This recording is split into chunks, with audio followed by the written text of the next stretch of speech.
দর্শক, স্ক্রিনে যে সরিষা দেখছেন, এই সরিষার বিষয়ে কিছু তথ্য জেনে একটু অবাক হয়ে গেলাম।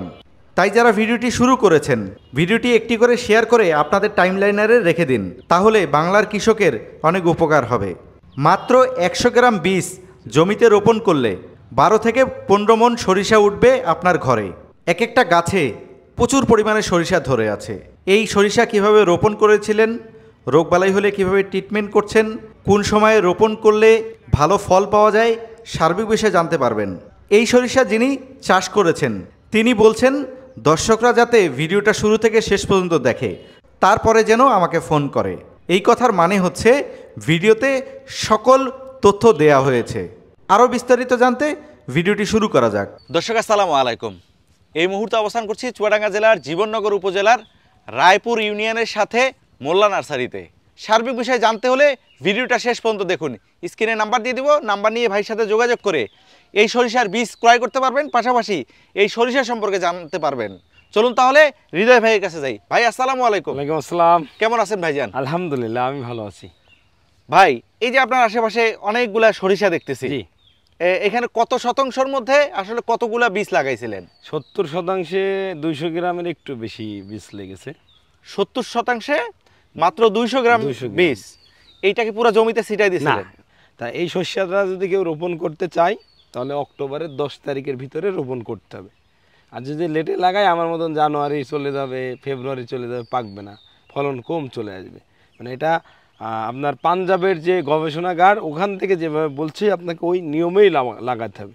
আপনি জমি যখন চাষ করবেন, চাষ করার সময় আমাদের কিছু কিছু সার দিতে হবে, যেরকম পটাশিয়াম, ম্যাগনেসিয়াম, ফসফেট, তারপরে রিজেন।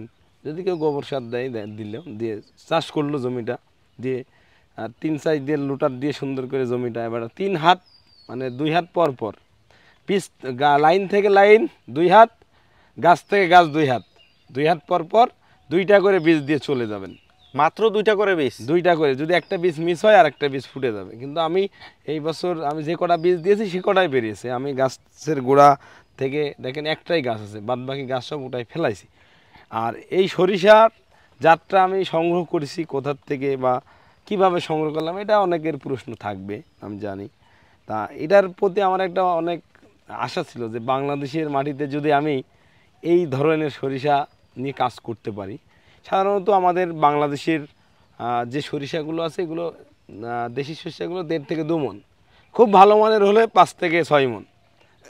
কিন্তু একটা একটা গাছে 800 থেকে 1 কেজি সরিষা হবে আমি কল্পনাও করতে পারিনি। এটা আপনারা সংগ্রহ করছেন কোথা থেকে?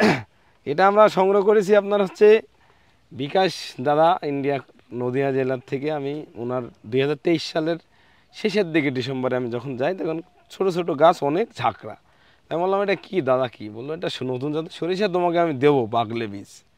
তাই আমি বললাম আশায় বলো থাকলাম দাদা।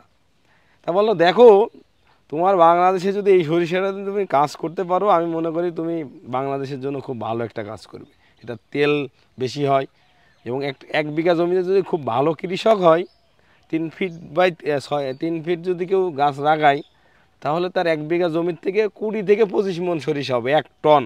1 বিঘা জমিতে? 1 বিঘা জমিতে যদি সে ভালো কৃষক হয়। আর যে নর্মাল কৃষক সর্বনিম্ন হলে 10 মণ করে হবে। তা যখন আমি দেখলাম যে না আমাদের বাংলাদেশের জন্য এটা অনেক চমৎকার একটা জাত, সেটাই আমি বিকাশ থেকে কল দিলাম মাঝে যে দাদা আমার তো সরিষার বীজ দিবে বলেছিলে, তো কই বীজ তো দিলে না দাদা। বললো তুমি লোক পাঠাই দাও, আমি বীজ দিয়ে 10 কিলো বীজ দিয়ে দিল। কিছু সংখ্যক বাংলাদেশে দেখবেন প্রায় 20 থেকে 25টা চাষি করেছে, যারা একটু লেটে লাগিয়েছে এরা ফলন পাবে না, গাছ অটো ঝালসাই যাবে যে আপনার ফল দানা হবে না। আর যারা আছে আমার সাথে করেছে তাদের ফলনটা একটু ভালো হবে। তা আমি চাচ্ছি যে বাংলাদেশে আমি কয়েকটা কৃষক দিয়ে পরীক্ষা করেছি বা আমি করেছি, আমি হারভেস্ট করেও একটা একটা গাছ থেকে কত গ্রাম কয়শো গ্রাম সরিষা পাচ্ছি, এটাও বললাম আমরা হারভেস্টিং দিন আমরা এটা প্রমাণ রাখবো, ভিডিও রাখবো যে আসলে আমাদের ফলনটা অ্যাকুরেট আসছে কিনা বাংলাদেশের ওয়েদারে।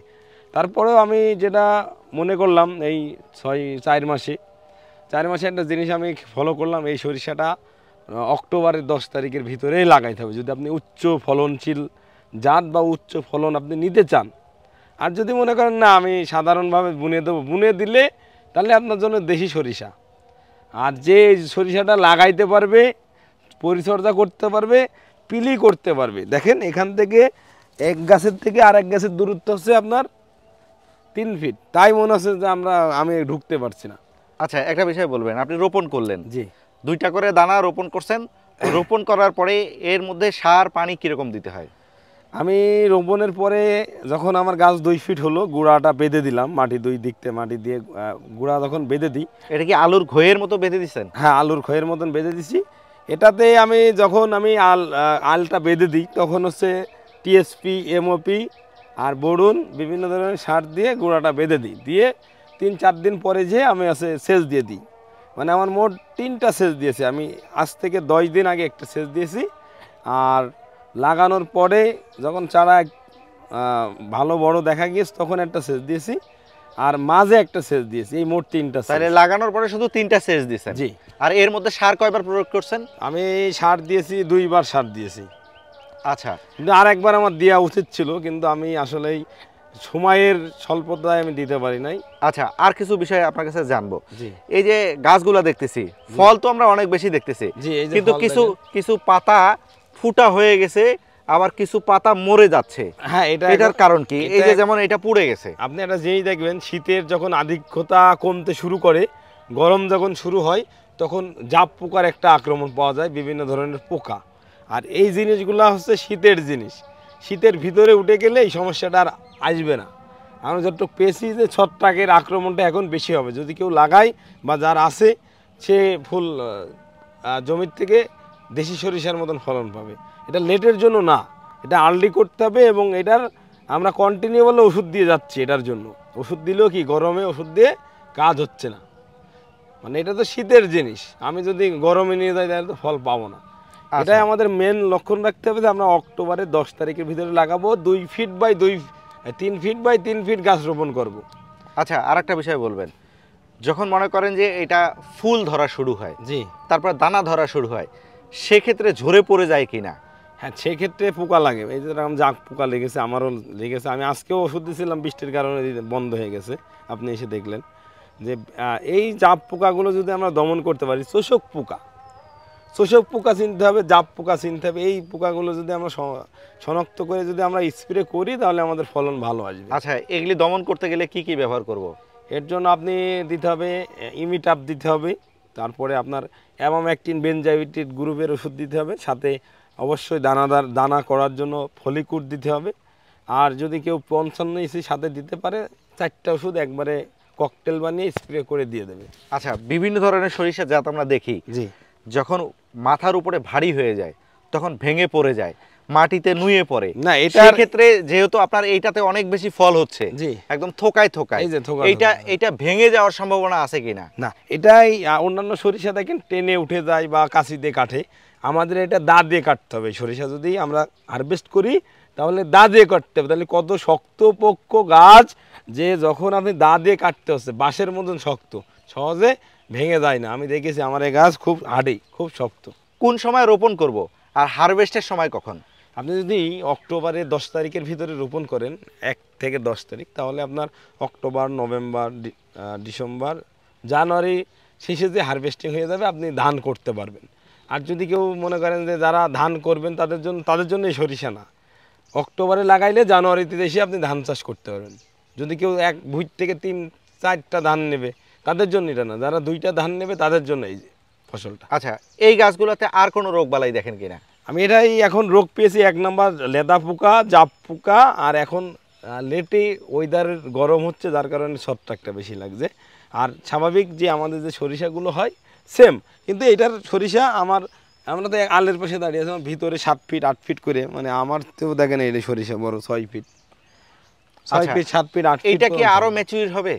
হ্যাঁ, এটা তো কেবল ম্যাচিউর আসতেছে, আমরা এখনো 10 দিনের ভিতরে হারভেস্টিং করব। আর আমরা কিছু গাছ স্যাম্পল রেখে দেবো কাগজের ভিতরে। এর আগে এই সরিষা আসলে আপনারা তুলছিলেন কিনা? না, আমি এটা তো বিগাইদার ওখানে দেখি, এটাই প্রথম। আপনি যখন দেখলেন তখন আসলে দানাটা কত বড় বড় ছিল? এর দানাটা অন্য সরিষাতে একটু মোটা, আর মোটার কারণ হচ্ছে এটা যদি মোটা না হয় তাহলে তো ফল হবে না। আচ্ছা, আপনি যার কাছ থেকে নিয়ে আসছেন ইন্ডিয়া থেকে, তার কাছে দেখে শুনেই তো নিয়ে আসছেন। জি, তার বিঘা প্রতি আসলে কত মন পর্যন্ত আসছে? তার বিঘা প্রতি প্রায় 20 মণ করে আসছে। 20 মন। 20 মণ। আচ্ছা, বাংলাদেশে যদি 5 মন কমও হয় তারপরেও তো বাংলাদেশের মানুষের জন্য আশীর্বাদ। 5 মণের যদি 10 থেকে 12 মণও হয় তাও আমি মনে করি এই সরিষা আমাদের দেশের জন্য খুব ভালো কাজ করে। আচ্ছা, এই যে এখন আপনারা উৎপাদন করতেছেন, অনেকেই দেখা যাবে যে আপনার প্রজেক্ট ভিজিট করতে চাবে, অনেকেই হয়তো বা এই সরিষার বীজ চাবে, সেক্ষেত্রে আপনারা দিচ্ছেন কি? আমি একটা কথা বলি, আমরা পার বিঘাতে 33 শতক বিঘাতেই 100 গ্রাম বীজ লাগবে। 100 গ্রাম বীজ আমরা বিক্রি করছি মাত্র 1000 টাকা। 33 শতকে 100 গ্রাম বীজ লাগবে। ওই যে অনেকে বলে, আগে বলে ভাই কয় কেজি লাগবে বিঘায়? 1 কেজি। ভালো করে ভিডিও দেখবেন, দেখেন না একটুখানি দেখেই কল দেয় যে ভাই সরিষার বীজ কত। আচ্ছা, ভিডিওটা ভালো করে মনোযোগ দিয়ে দেখেন, দেখে কল দেন। দেখে যদি আপনার উপকার মনে হয়, যদি মনে হয় যে ভিন্ন এটা, তাহলে আপনারা চাষ করেন। আর যদি মনে হয় সরাসরি ভিজিট করবেন, সরাসরি ভিজিট করতে পারবেন। আর আমাদের গাছ স্যাম্পল আমরা রেখে দেবো, কি সাইজের গাছ ছিল, কেমন ফল আছে, স্যাম্পল থাকবে আমাদের। স্যাম্পল এসে দেখতে। হৃদয় ভাই, ভিডিওটা বড় করব না, দেখা যাচ্ছে যে প্রশ্ন আমি আপনাকে করতেছি একই প্রশ্ন আবার আপনাকে মানুষ করবে। আমরা শুধু একটা ভালো জিনিস যেটা উদ্ভাবন হয়, বাংলাদেশে নতুন আসে, সেটা সোর্স দেওয়ার চেষ্টা করি মানুষকে।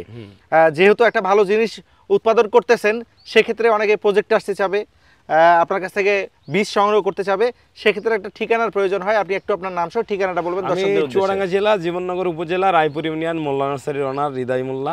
আচ্ছা হৃদয় ভাই, ধন্যবাদ। দর্শক, এখন জানছিলেন এই সরিষা সম্পর্কে, আপনাদেরকে একটু ধারণা দেওয়ার চেষ্টা করলাম। আসলে মুখ দিয়ে যতই বলি না কেন, আপনি যদি সশরীরেই আসেন, প্রজেক্টে দেখেন, এরকম ডাল ভর্তি একদম দানার মতন ধরে আছে থোকায় থোকায়, যদি দেখেন তাহলে আপনাদের মন ভরে যাবে। আর এরকম ফল যদি আপনাদের জমিতে হয়, তাহলে তো আপনি উৎসাহিত হয়ে এই সরিষার চাষ করবেনই। তো সেক্ষেত্রে যারা মনে করেন যে আমি এই সরিষা ভবিষ্যতে চাষ করব, ভাই যে ঠিকানা দিয়েছে সেই ঠিকানায় এসে দেখে শুনে বীজ নিয়ে যেয়ে রোপণ করতে পারেন। আর যদি মনে করেন যে আপনি আসতে পারতেছেন না, সেক্ষেত্রে ওনাদের সাথে যোগাযোগ করবেন। ফোন নাম্বার আমরা স্ক্রিনে দেখাচ্ছি। তো এরকম এক্সক্লুসিভ ভিডিও যারা নিয়মিত চান, এখন ইউটিউব চ্যানেল দেখলে চ্যানেলটি সাবস্ক্রাইব করে আমাদের সাথে থাকবেন। আর যারা ফেসবুক পেজে দেখছেন, পেজটি ফলো করে রাখলে এই যে বৃষ্টি পড়তেছে, এই বৃষ্টিতে ভিজে আপনাদেরকে নতুন একটা জিনিস দেখানোর চেষ্টা করতেছি, তখনই সার্থকতা পাবে যখন আপনারা এই সরিষা চাষ করে সফল হবেন। তো আজকের মতো বিদায় নিচ্ছি। যারা ধৈর্য ধরে দেখলেন, আপনাকে অসংখ্য ধন্যবাদ। ভাই, আপনাকে অসংখ্য ধন্যবাদ। আপনাকে অসংখ্য ধন্যবাদ।